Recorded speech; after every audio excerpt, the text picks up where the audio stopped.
श्री रविंद्र जायसवाल जी, इसी माटी के लाल और प्रदेश सरकार में मंत्री श्री संजीव गौड़ जी, माननीय सांसद श्री राम सकल जी, माननीय सांसद श्री पकोड़े लाल कौल जी, भारतीय जनता पार्टी के क्षेत्रीय अध्यक्ष श्री दिलीप पटेल जी, जिला के अध्यक्ष अजीत चौबे जी, माननीय विधायकगण श्री भूपेश चौबे जी, राम दुलार गौड़ जी, कैलाश खरवार जी, विनीत सिंह जी, जिला पंचायत अध्यक्ष श्रीमती राधिका पटेल जी, पूर्व सांसद छोटेलाल खरवार जी, विधान परिषद के पूर्व सदस्य श्री जयप्रकाश चतुर्वेदी जी, विधान परिषद के पूर्व सदस्य श्री केदारनाथ सिंह जी और भारतीय जनता पार्टी अपना दल के सभी पदाधिकारीगण और सोनभद्र जनपद से जुड़े हुए विभिन्न विधानसभा क्षेत्र के मेरे यहां पर उपस्थित भाइयों बहनों, मैं सबसे पहले अपार प्राकृतिक संसाधनों से भरपूर ऋषि मुनियों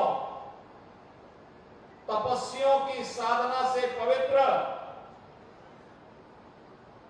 सोनभद्र की इस धरा को नमन करते हुए आप सभी उपस्थित भाइयों और बहनों का हृदय से अभिनंदन करता हूं कि अपना सारा कार्य छोड़ करके एक बार फिर से आज आप इतनी भीषण गर्मी के बावजूद प्रधानमंत्री मोदी जी के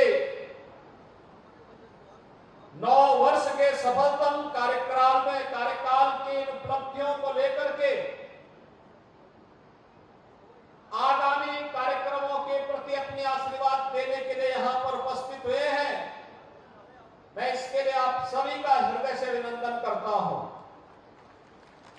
भाइयों बहनों, जब सोनभद्र में आना है तो स्वाभाविक रूप से अपनी जिम्मेदारियों को भी निर्वहन करें। इस दृष्टि से आज इस जनपद के विकास से जुड़े हुए 414 करोड़ लागत की विभिन्न परियोजनाओं का लोकार्पण और शिलान्यास का कार्यक्रम भी संपन्न हुआ है। मैं इसके लिए आप सभी सोनभद्र वासियों को, माननीय जनप्रतिनिधियों को हृदय से बधाई देता हूं। इसके लिए मैं अतिरिक्त अभिनंदन का आप सबका करता हूं। भाइयों बहनों, इसके साथ ही एक कृषि विज्ञान केंद्र का भी शिलान्यास आज यहां पर हुआ है। हमारे अन्नदाता किसानों को कृषि क्षेत्र में तकनीक की जानकारी देने, कृषि क्षेत्र में प्रगति को और अच्छे ढंग से आगे बढ़ाने के लिए कृषि विज्ञान केंद्र भारत सरकार के सहयोग से आज यहां शिलान्यास किया जा रहा है। सोनभद्र जनपद में कृषि विज्ञान केंद्र के बनने का मतलब सोनभद्र जनपद के किसानों की आमदनी को कई गुना बढ़ाने के लिए वैज्ञानिक सोच के साथ कार्य करने की एक नई तकनीक हम उपलब्ध करवाने का कार्य, इसके लिए भी मैं आप सबको बधाई देता हूं। आज जब मैं प्रातःकाल आया तो मैं सबसे पहले जैसे ही यहां पर इस धरती को नमन करने के बाद मैंने सबसे पहले यहां पर निरीक्षण किया निर्माणाधीन मेडिकल कॉलेज का।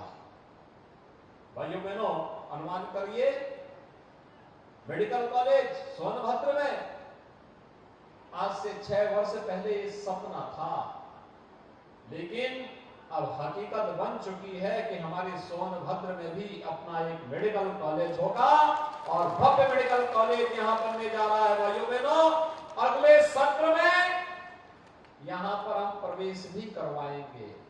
सोनभद्र से, मिर्जापुर, भदोही से जुड़े हुए छात्रों को अब पढ़ाई लिखाई के लिए बाहर नहीं जाना होगा। मेडिकल की परीक्षा अगर उन्हें पढ़ाई करनी है, उस प्रकार के डॉक्टर भी होंगे, चिकित्सक भी होंगे, नर्सिंग स्टाफ भी होगा, पैरामेडिक्स भी होगा, हजारों लोगों को नौकरी भी लगेगी और नौजवानों को, हमारे नवयुवकों को यहां पर मेडिकल की पढ़ाई करने का एक अवसर भी प्राप्त होगा।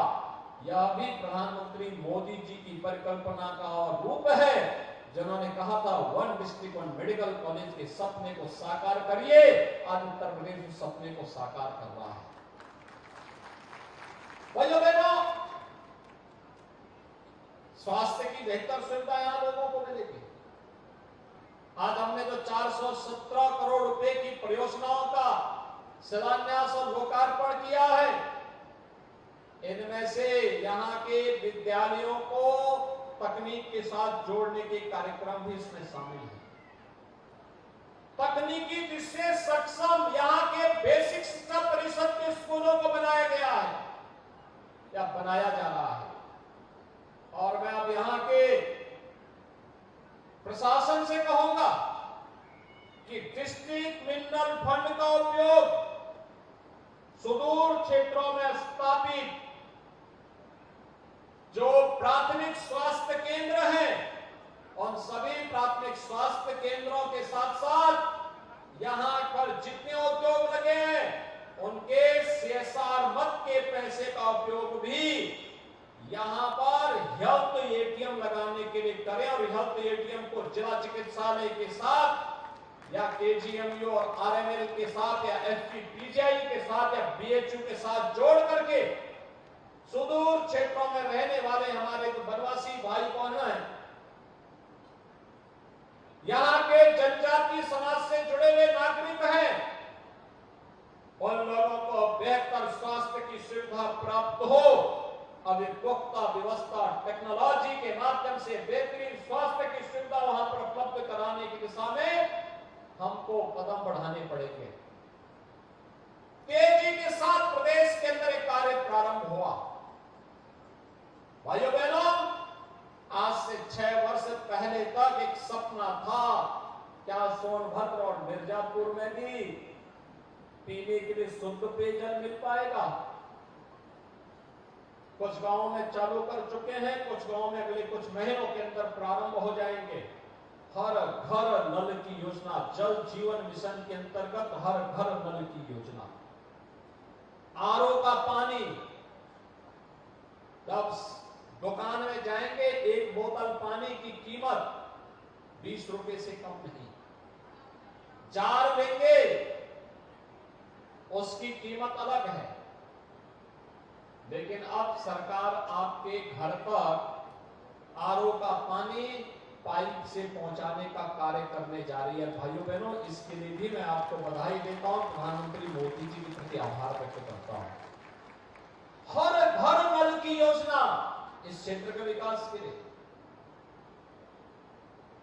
और यहां के हमारे जनजातीय भाइयों बहनों के लिए, गरीबों के लिए, कमजोर तबके के लोगों के लिए, अनुसूचित जाति, अति पिछड़ी जाति के लोगों के लिए आवास एक सपना था।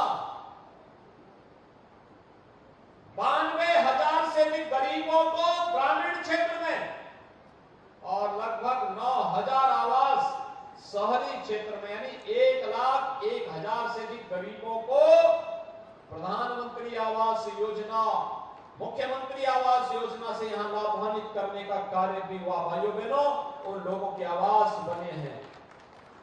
4 लाख से अधिक लोगों को हर घर में शौचालय की सुविधा और किसान सम्मान निधि की योजना के साथ भी जोड़ा गया है। कोई सोचता था यहां के जनजातीय लोगों के पास, गरीबों के पास भी अपना रसोई गैस का कनेक्शन होगा? लेकिन आज ये हकीकत बन चुकी है। आयुष्मान भारत का कार्ड होगा, आज ये हकीकत बन चुकी है।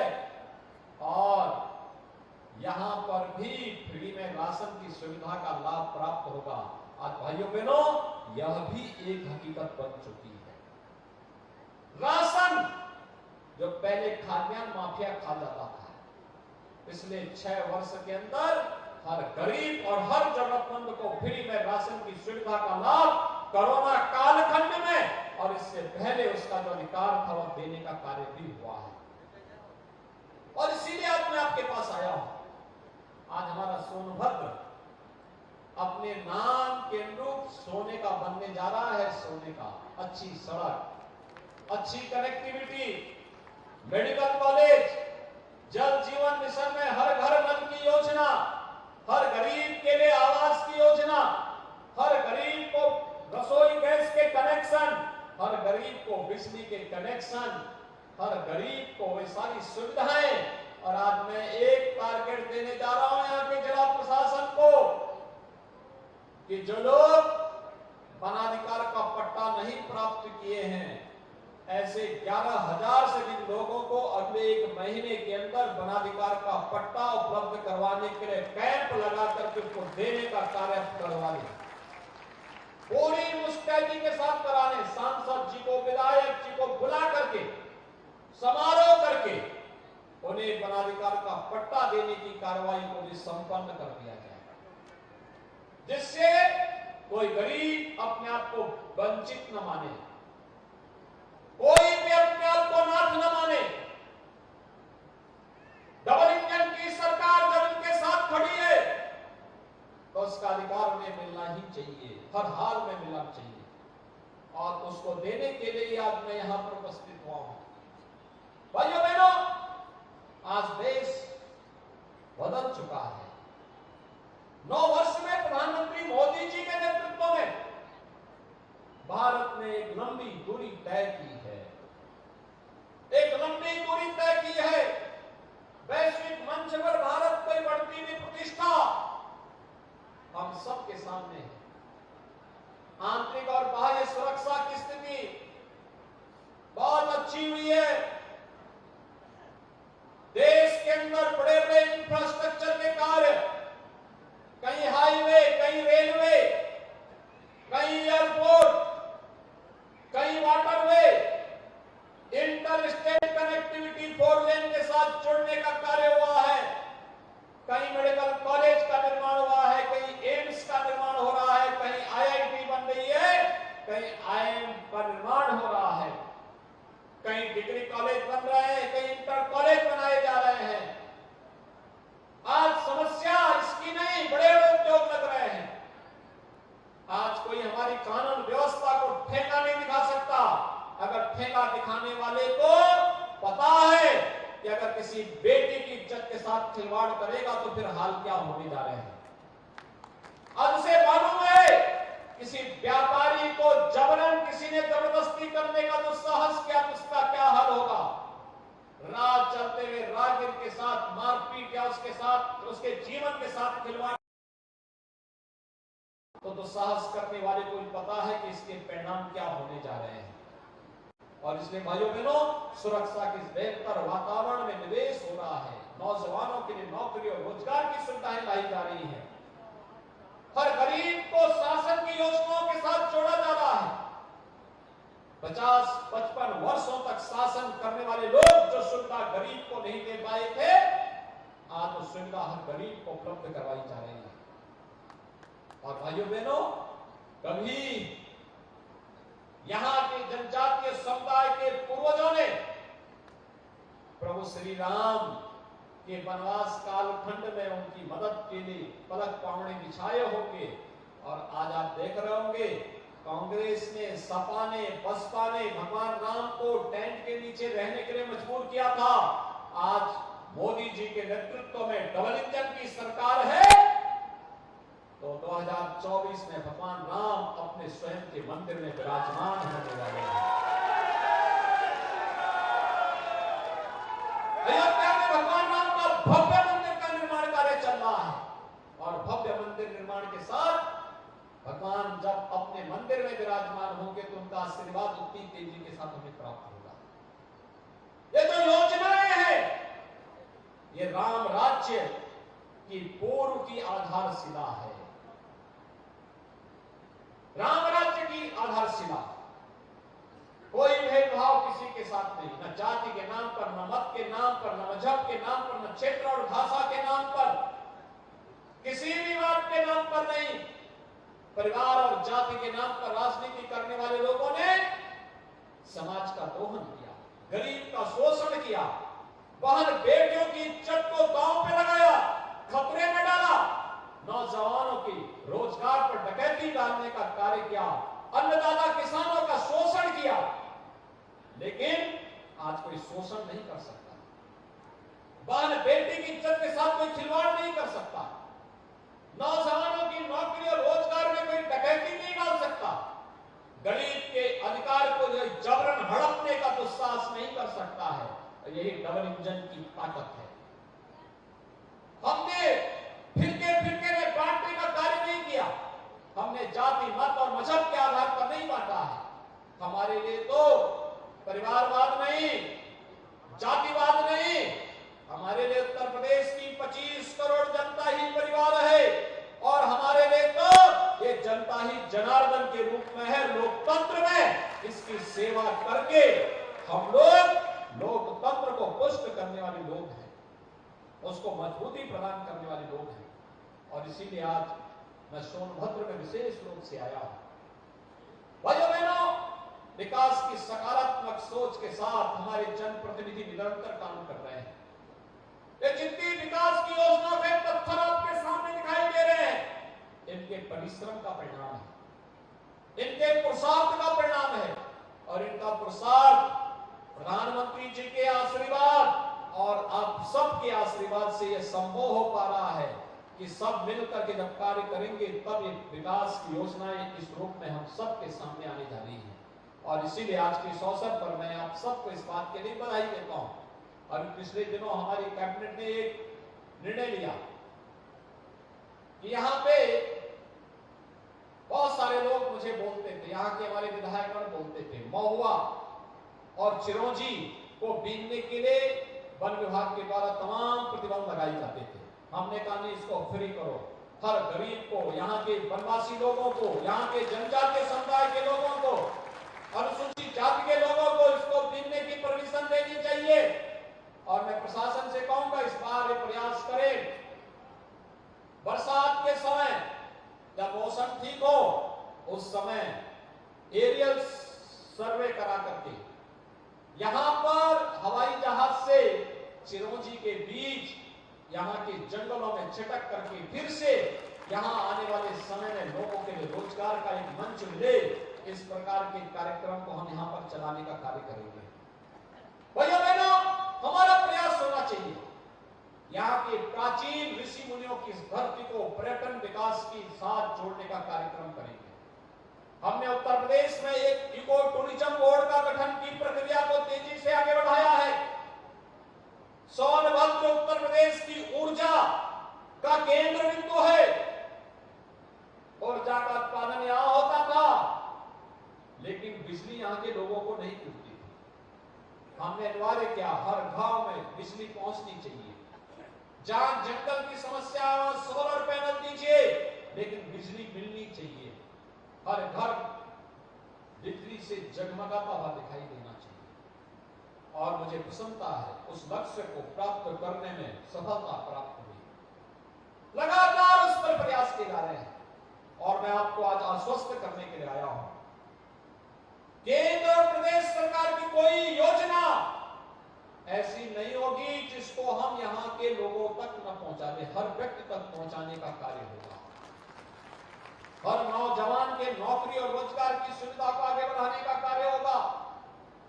स्नातक और प्रास्नातक में पढ़ने वाले हर छात्र को टैबलेट और स्मार्टफोन की सुविधा का लाभ उपलब्ध करवाने का कार्य राज्य सरकार कर रही है। सरकार उसे ईमानदारी के साथ तकनीकी रूप से सक्षम बनाने के लिए पूरी प्रतिबद्धता के साथ कार्य करेगी। लेकिन साथ साथ पर्यटन विकास के कार्यक्रमों को आगे बढ़ाना, जैसे ऊर्जा का एक केंद्र सोनभद्र बना है, ऐसे ही इको टूरिज्म का भी एक बड़ा केंद्र सोनभद्र बने, इसके लिए सरकार अपने स्तर पर प्रयास कर रही है। यहाँ के एयरपोर्ट के विकास को गति देने का कार्य हो रहा है। संवाद से बड़ी समस्या का समाधान हो सकता है। जो लोग व्यवधान डालने का प्रयास कर रहे हैं विकास में, मेरी उनसे अपील होगी कि वे व्यवधान न बने, बैरियर न बने, बल्कि विकास में सकारात्मक रोल अदा करें। और मैं यहाँ के नागरिकों से कहूंगा, अपने बच्चों को स्कूल जरूर भेजिए, स्कूल भेजिए। सरकार ने स्कॉलरशिप भी देती है, फ्री में वर्दी देती है, जूता मोजा भी देती है, बुक्स भी देती है, बैग भी देती है, सारी सुविधाएं उपलब्ध करवा रही है।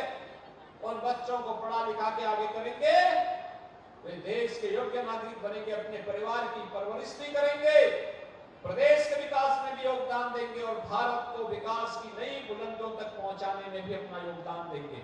और इसके लिए सरकार हर संभव मदद करेगी। अच्छे यहाँ पर आपके सोनभद्र में अटल आवासीय विद्यालय भी बन रहा है। यह अटल आवासीय विद्यालय उन गरीब बच्चों के लिए, जो श्रमिकों के बच्चों के लिए है, अनाथ बच्चों के लिए है। अच्छा आधुनिक शिक्षा से युक्त ऐसे केंद्र को, जहां पर शिक्षा भी, जहां संस्कार भी, जहां खेलकूद की गतिविधियों को भी, स्किल डेवलपमेंट के कार्यक्रम को भी, जहां एक छत के नीचे एक साथ आगे बढ़ा सकते हैं। पूरी शिक्षा फ्री, सब कुछ फ्री वहां करने की व्यवस्था की गई है। और इस केंद्र को धीरे धीरे करके हम पूरे प्रदेश भर में फैलाने का कार्य करेंगे। 18 अटल आवासीय विद्यालय इस सत्र में हम प्रारंभ करने जा रहे हैं। और मैं आपसे आह्वान करूंगा कि हम लोग प्रदेश और केंद्र सरकार के सकारात्मक पहल के साथ जुड़े।